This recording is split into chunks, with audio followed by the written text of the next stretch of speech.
puerpério é a morte da família idealizada e o nascimento da família real. Quando decidimos ter o filho, nós planejamos sobre parto, estudamos sobre parto, sobre gestação, educação dos filhos, introdução alimentar, cuidados pessoais, relação do trabalho, sabe? Por aí vai, sabe? Nós pesquisamos sobre, nós tentamos ajeitar a nossa vida para a chegada dessa outra vida que tá chegando, né? Porém, a gente vai fazendo esse... Eu sempre tento falar e eu me enrolo todo. Vai chegar lá. Durante a gestação, querendo ou não, sonhamos em como vamos fazer tudo dar certo. Nós sonhamos com isso, né? Vamos contratar isso, vamos chamar fulano, vamos dividir de tal e tal forma os trabalhos da casa, vamos parar de trabalhar por tanto tempo, né? Com a licença maternidade ou a nossa ridícula licença paternidade que vai ficar para um outro episódio, né? Na expectativa que tudo isso dará conta do imprevisto. Não dá. Não dá conta. Porque não é sobre planilhas, horários, métodos e ajudas. Puerpério é sobre vivenciar o luto daquela família perfeita que daria conta de tudo. É criar espaço para a família que está ali, cansada, suja, estressada, e ver que o amor não está na foto bonita do Instagram. O amor está quando o seu filho te chama para dormir no seu colo, e mesmo exausto, com torcicolo, com fome, você vai. Você que está esperando seu filho nascer, sonhe. Agora é a hora de sonhar. Não se assuste porque é difícil, mas é muito bom. E não ache que você vai sair ileso do puerpério. Sair ileso é não permitir se afetar pelo processo. Quem sai ileso, depois de ter filho, é o pai que abandona o filho com a mãe, deixando toda a responsabilidade para ela. Se você leu até aqui, ou se você está até aqui, se você está até aqui com a gente, se você procurou a gente, é porque você não quer ser esse pai. Vem conosco. Bruno, muito bom estar aqui com você, de novo. E aí, cara, vamos falar sobre puerpério paterno. Sobre puerpério. O que é isso, cara? O que é puerpério? Tema importante, né? Prazer de novo estar aqui com você, com mais uma discussão de um tema que é fundamental, pouco falado, né? Quando a gente fala em paternidade especificamente, né? Mas antes de qualquer coisa eu queria falar que Gustavo, que estava no primeiro episódio com a gente, por enquanto não está, porque está em assistência a um parto, e faz parte, né, das nossas vidas. E a gente tinha pensado em ele, que é obstetra, responder especificamente sobre puerpério, mas como médico que sou também... O conceito de puerpério, né? Também tenho que falar um pouco disso, é importante a gente falar disso. Sim. Existe um conceito temporal, né, específico de puerpério, que era um conceito antigamente muito mais estabelecido em 6 semanas, né? O puerpério dura 6 semanas. E hoje a gente vai revendo isso. As últimas definições que a gente tem falam que o puerpério se inicia imediatamente após, né, o parto, e ele vai durar, em média, 6 semanas, mas que ele pode se estender. Sim. E tem gente que vive mais de um ano de puerpério, né? Porque o puerpério ele não é só um período de transição hormonal, como a gente colocava antigamente, mas como você falou, ele é um período de transição de vida, de transição de coisas muito importantes, de mudanças que eu costumo falar, né, para os pais e para as mães no consultório, que é o tipo de coisa que você sabe que vai mudar, você sabe que vai acontecer, mas você não sabe, você não entende a grandiosidade do momento até você viver. Total. Então, eu sempre comparo com aquela coisa do, cara, eu quero muito conhecer um lugar no mundo, maravilha. Quando você chega lá e você, né, você já viu fotos, você já estudou, você já leu, mas quando você chega lá e olha aquilo, é completamente diferente, né? Então, aquilo que as pessoas falam de, você se prepara porque é difícil. Sim, sim. Acho que até eu gostaria de um dia conversar sobre essa questão do que é se preparar para a paternidade ou para o cuidado de uma criança e tudo mais. Mas o conceito de puerpério, ele nasce, pelo que eu estou entendendo, e você pode obviamente me corrigir, dessa reorganização, talvez até hormonal, e depois dessa questão fisiológica da mulher, né, porque os órgãos mudam de lugar, né, aquela diástase, né, do músculo da barriga, diástase, né, que é a barriga, né, o abdômen. Dos retos abdominais, né? Ele abre assim, né, afastamento dos retos abdominais. Olha que bonito o jeito que médico fala, né?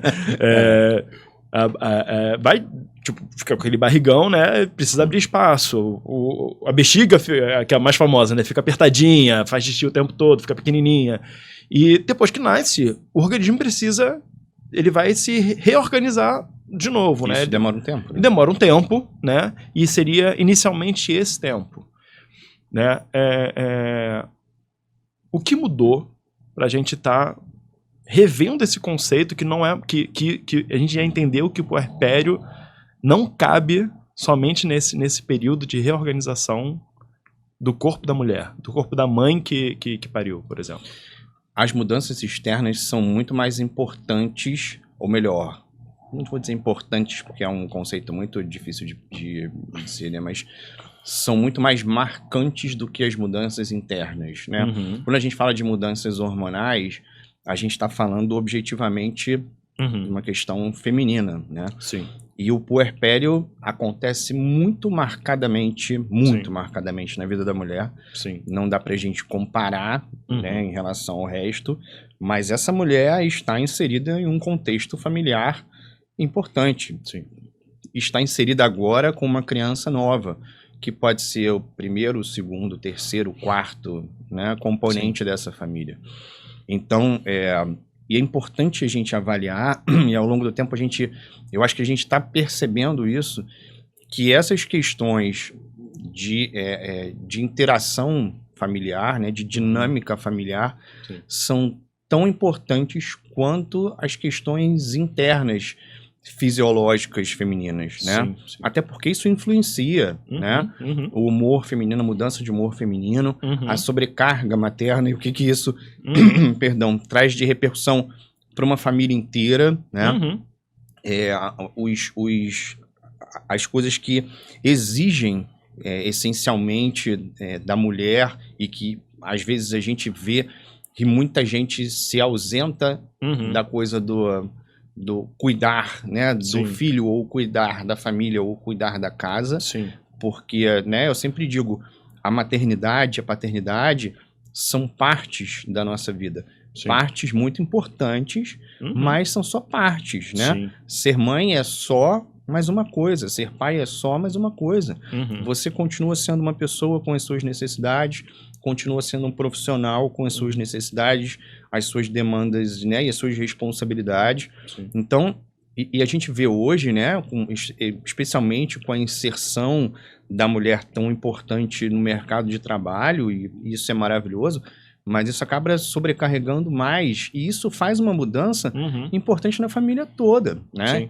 Então, é importante a gente falar dessa questão do puerpério paterno, porque a gente espera que esse sujeito esteja inserido com as suas demandas e com as suas responsabilidades nesse momento também. Sim. Eu acho que a gente advém, né? A gente vem de uma sociedade que a questão social, né, no saber popular principalmente, né, social, psicológica, afetiva, não era considerada como algo realmente importante a ser no máximo, o que a gente fazia era o seguinte: se a gente percebia uma alteração do comportamento da mãe, alteração do comportamento de alguém, era tipo assim, Qual é o hormônio que está mudando para poder fazer isso? O que está acontecendo? Deixa eu mapear esse corpo aqui. Ah, não, né? Então tá tendo alteração de hormônio, tá tendo isso, tá tendo aquilo. Ah, então isso normalmente se organiza em 6 semanas, então o puerpério é 6 semanas. Depois disso, se ela continua tendo alteração de comportamento, aí vai ter até desmerecimento, né, da mulher, né, nesse sentido, tipo assim, ela tá louca e tudo mais, porque ela já deveria ter voltado à normalidade, porque o corpo dela já está normal nesse sentido. Já passaram as 6 né? semanas, né? Exatamente. E aí, quando a gente entra a questão do afetivo, né, do psicológico, do social, das interações sociais, a gente começa a entender o seguinte, que muitas vezes o nosso fisiológico ele está reagindo ao social e não totalmente ao contrário, né? Tipo, o nosso comportamento ele é dito pelos nossos hormônios, mas o social ele dita como é que tá os nossos hormônios também, né? E aí, quando a gente começa a abrir para essa questão, a gente vai abrindo o leque. Tipo assim, beleza.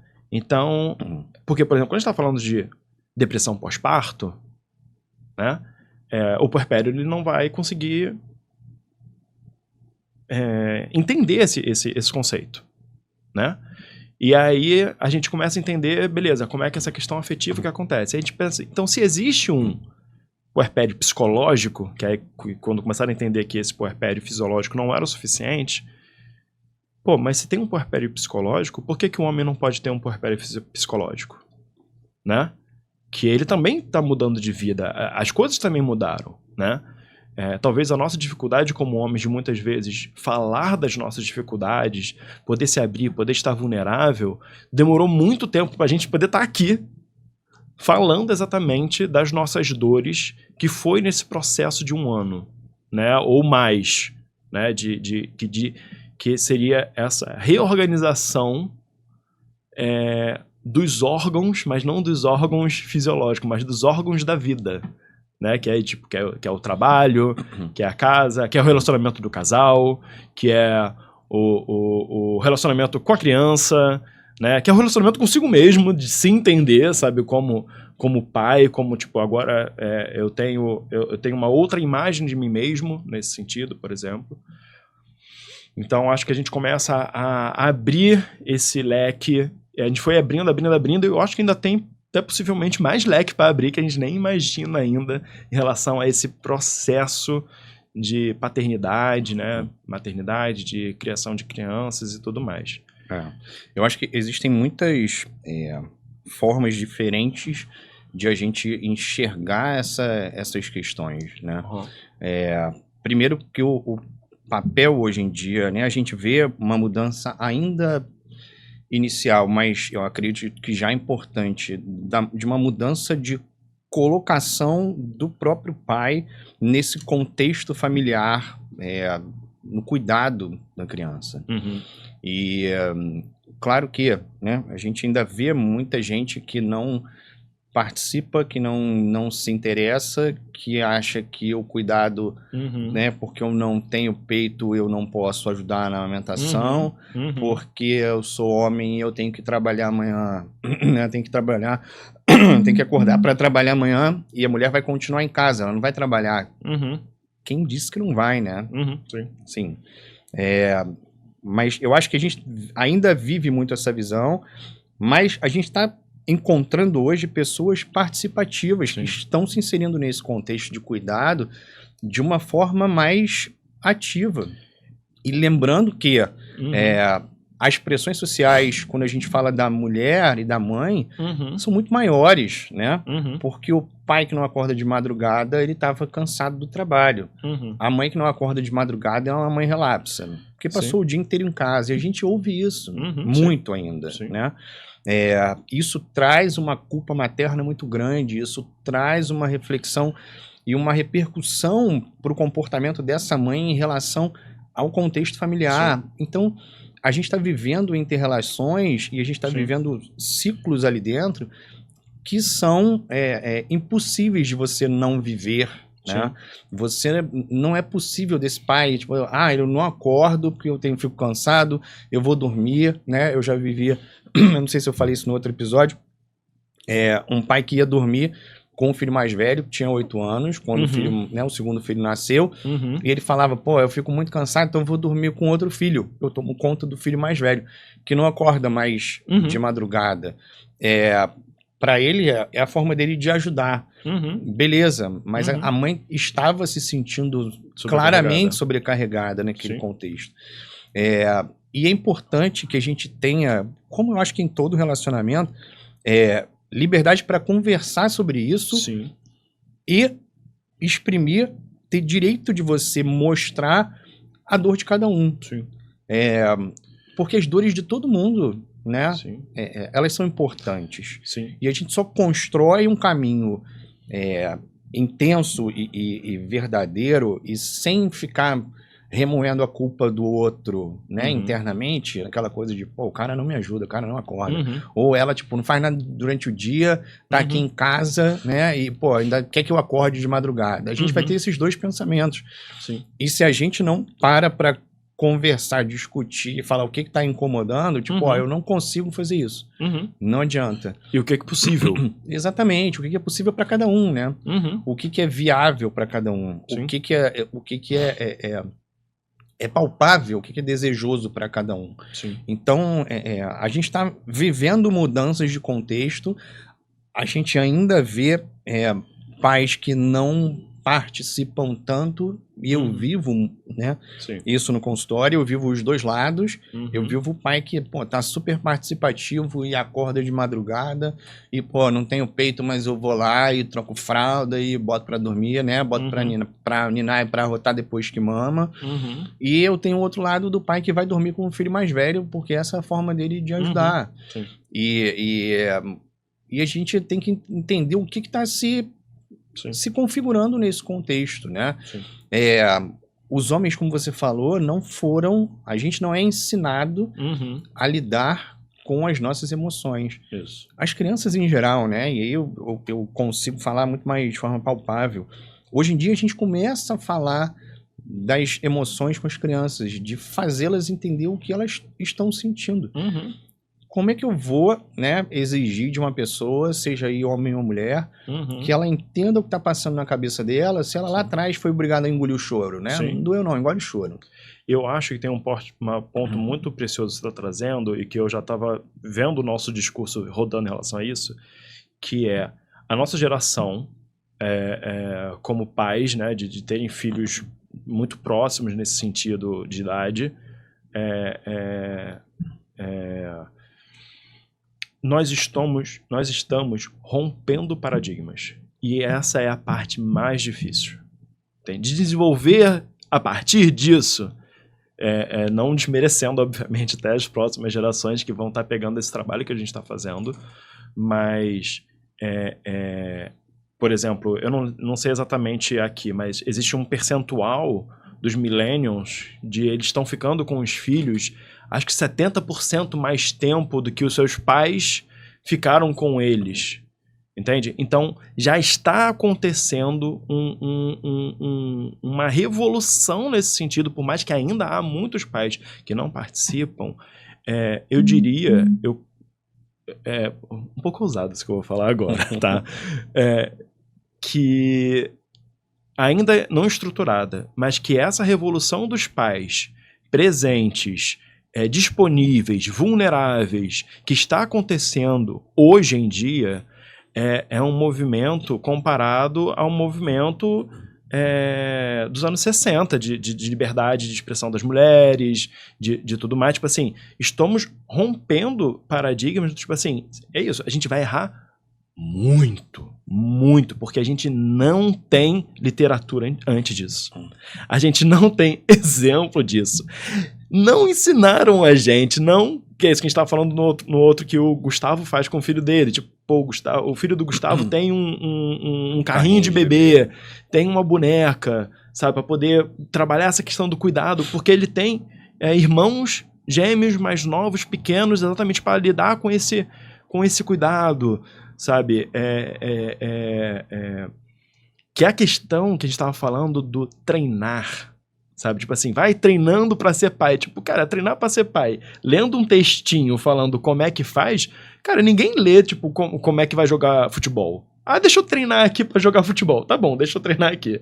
Não, cara, você treina tendo contato, na prática. Quantas vezes você cuidou de uma criança sem ser pai? Eu não lembro.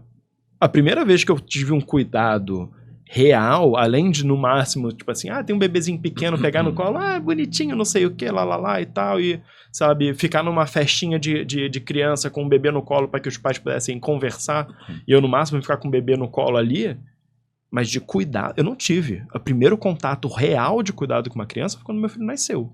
Então eu não tive treinamento, eu tive estudo. Treinamento eu não tive. E aí isso não está incluso na nossa sociedade. Ainda não. Entende? E aí, essa questão, nós estamos rompendo paradigmas, nós estamos... essa geração está rompendo paradigmas, e nós estamos tentando fazer isso, que é essa questão do romper, né? Que é sem ter nenhuma... Qual é a palavra? Base. De nada, sabe? A gente tem coisas na literatura muito interessantes hoje, né? Você é psicólogo, você sabe disso. Falando sobre a questão da educação, do cuidado, da parentalidade, e aí não estou falando nem, né, só de mãe ou de pai. Sim. Mas é importante que as pessoas primeiro entendam que isso é importante. Né? Eu só consigo mudar alguma coisa na minha vida, primeiro, se eu achar que eu preciso mudar. É impossível você mudar algo que você acha que está certo. Sim. Eu vou melhorar o quê? Eu já faço tudo maravilhoso. Sim. Por que eu vou melhorar? Então, assim, se você entende aquilo como normal e correto, o teu cérebro não vai buscar diferente, né? O diferente, não vai buscar a diferença. Então, a primeira coisa para mudar, o primeiro passo tem que ser entender que você precisa mudar, que você tem a necessidade de mudar. Sim. Como é que isso acontece? Ao longo do tempo, a gente vê essa necessidade de mudança sendo reconhecida. Isso Sim. eu acho que é maravilhoso. Ainda tem muita dificuldade, eu sou o cara que eu vivo isso, né? Eu tento mudar, eu consigo sempre? Não, cara. Erro muitas vezes, Mas hoje, o meu erro vem acompanhado de uma reflexão. Maravilhoso. E isso é importante, né? Sim. Não é errei, mas tudo bem. Eu nunca aprendi isso, ninguém nunca me ensinou. Vamos que se dane. Vou continuar fazendo. É uma forma de se livrar da culpa, né? Nesse Exatamente. sentido, né? Eu acho que a gente falou isso antes, né? Nas outras discussões, de tipo, eu me coloco na posição confortável de ser homem e de não precisar saber fazer isso. Sim. Né? Então, assim, me perdoa aí, porque eu sou homem. Que não é a melhor postura para se adotar, né? Sim. Eu acho que a literatura pode ajudar muito a gente, e isso é importante. Não, importantíssimo, pelo amor de Deus. Porque eu vejo as mulheres lendo muito mais do que os homens. Sim. Entendeu? Porque também é uma mudança, é necessária uma mudança de postura, quando a gente, aí tô falando, né, em questão da educação das crianças, das mulheres também. Sim. Né? Mas eu vejo muito mais esforço nelas do que nos pais. Sim. Então, assim, quantos homens, pais com mais de 60 anos hoje, trocaram uma fralda? Porra, difícil. Quantos homens com mais de 60 anos hoje, pais, quiseram trocar uma fralda? Quantos homens com mais de 60 anos tiveram a oportunidade de trocar uma fralda? São várias coisas pra gente pensar, né?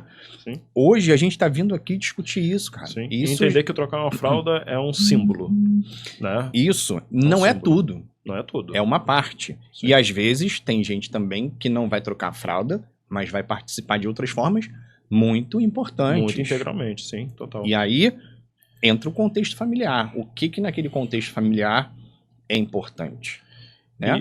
E eu queria saber, Bruno, como é que foi o seu puerpério? Ou até melhor, para pegar no melhor o gancho que a gente tá falando. Quando você percebeu que você podia fazer melhor? Sabe, como é que foi esse processo de se tornar pai, né? Desse puerpério que a gente tá falando, dessa reorganização? Pra gente entrar mais nesse quesito mais pessoal.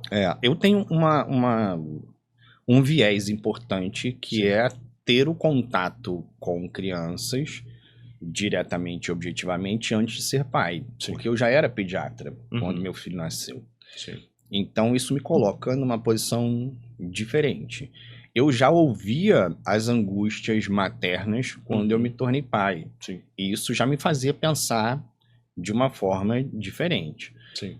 Todo mundo tem que ser pediatra para pensar isso? Não, mas eu tinha um privilégio, de certa forma. Todos nós vamos ter os nossos privilégios, Eu tinha um privilégio de estar vivendo junto com, né, naquele universo muito mais materno do que paterno, né, do consultório.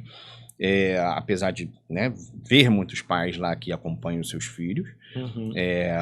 Mas eu já tinha um pouco dessa, né? Eu já tinha as dicas, entre aspas, do que era importante e o que não. Sim.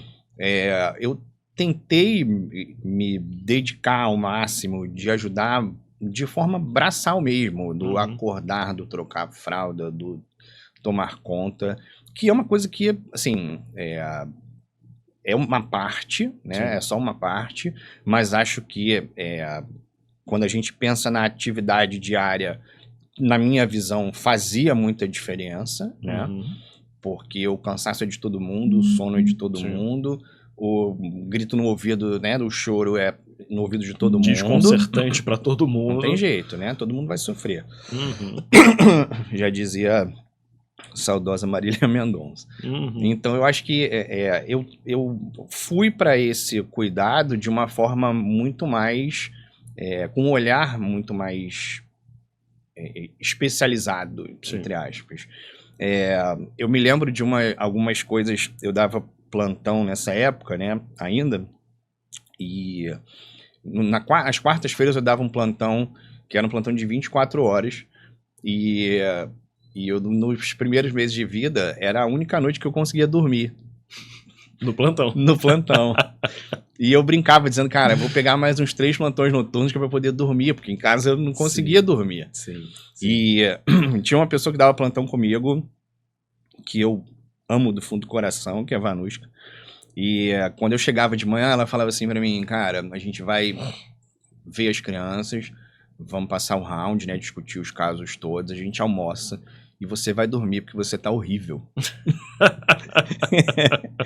E era a ofensa mais maravilhosa que eu ouvi na minha vida, porque vinha aquela coisa do tipo, porra, você vai dormir, e eu dormia à tarde, cara, 2 a 3 horas, e aquilo era maravilhoso. Nossa, na época, cara, e olha que fantástico, olha que 3 horas, cara, Vanushka foi uma pessoa que mudou a minha vida nesse período, eu nem sei se ela sabe disso, mas nessa época ela não era mãe ainda, cara.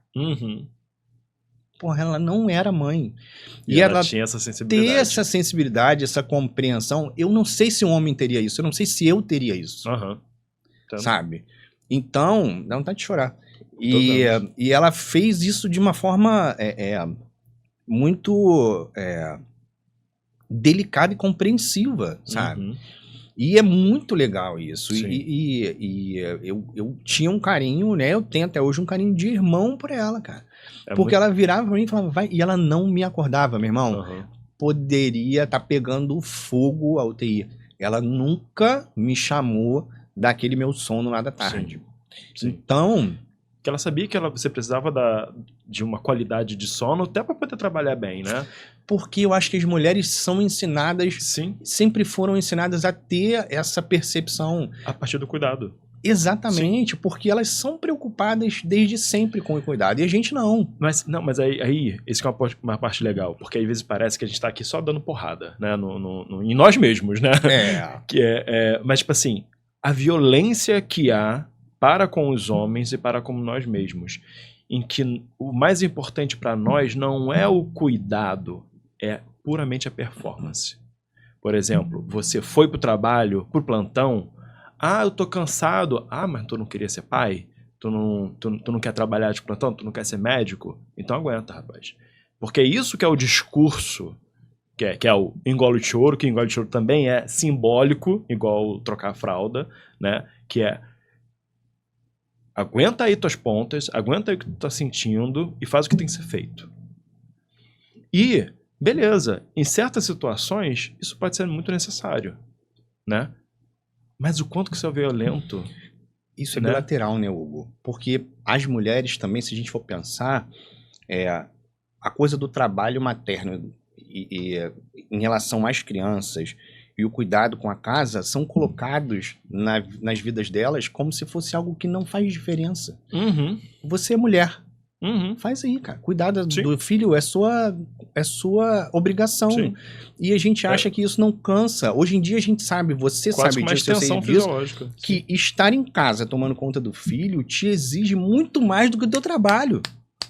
Isso que você falou do que você conseguia dormir no plantão, tipo um plantão de UTI, você conseguia dormir. Tinha noites que não, claro. Sim, mas a óbvio. maioria das vezes, eu ia deitar lá meia-noite depois de fazer a última avaliação das crianças. Sim, E eu dormia até as 4, 5 da manhã, sim. 6 da manhã, sem problema, né? Sim. Tinha uma intercorrência, alguém me chamava, eu levantava, claro.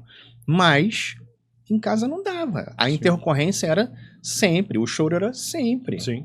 Eu, como psicólogo, né, eu trabalho conversando, né, assim, nesse sentido, tá atendendo, sendo que eu estar atendendo é um nível de atenção muito maior, né, do que eu estar só conversando, até aqui ou até quando eu tô conversando com meus amigos, mas, mesmo assim, era 1000 vezes menos cansativo do que estar cuidando do meu filho, tipo assim, isso antes dele andar, antes dele, tipo, sabe, é um nível de tensão, de tipo... que eu faço e tudo mais, sabe? É muito difícil. É muito cansativo, né, cara? Muito cansativo. É cansativo porque...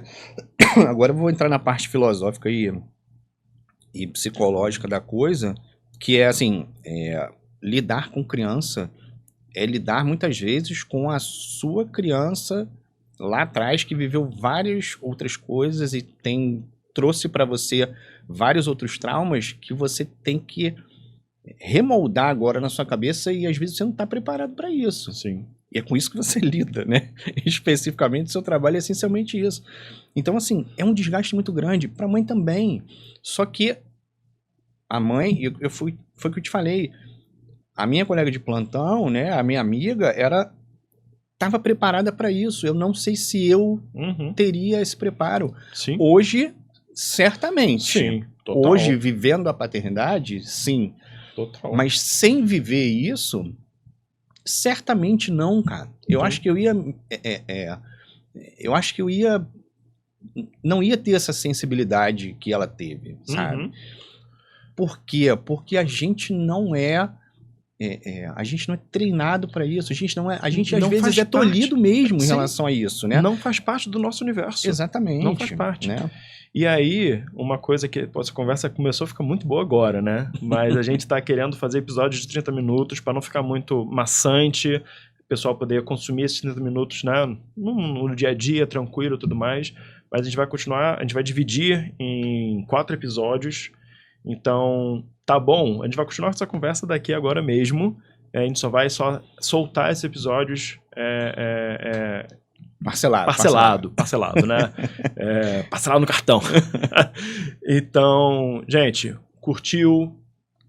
Pô, quer comentar como é que foi o seu puerpério, como é que foi a sua vida? Manda seu comentário no nosso Instagram. A gente vai abrir caixinha, comentar no nosso canal no YouTube e tudo mais. E fica ligado que na próxima semana vai ter a continuação dessa conversa, que a gente vai continuar agora mesmo, e depois a gente vai continuar falando sobre a nossa experiência do puerpério e outras discussões sobre o puerpério paterno que, pô, começou a pegar fogo agora, né? Tá bom, agora que é tá bom. É isso, gente. Siga a gente, Não é Mamãe Podcast, @Não é Mamãe Podcast, no Instagram, e fica ligado nas nossas redes. Vejo vocês semana que vem.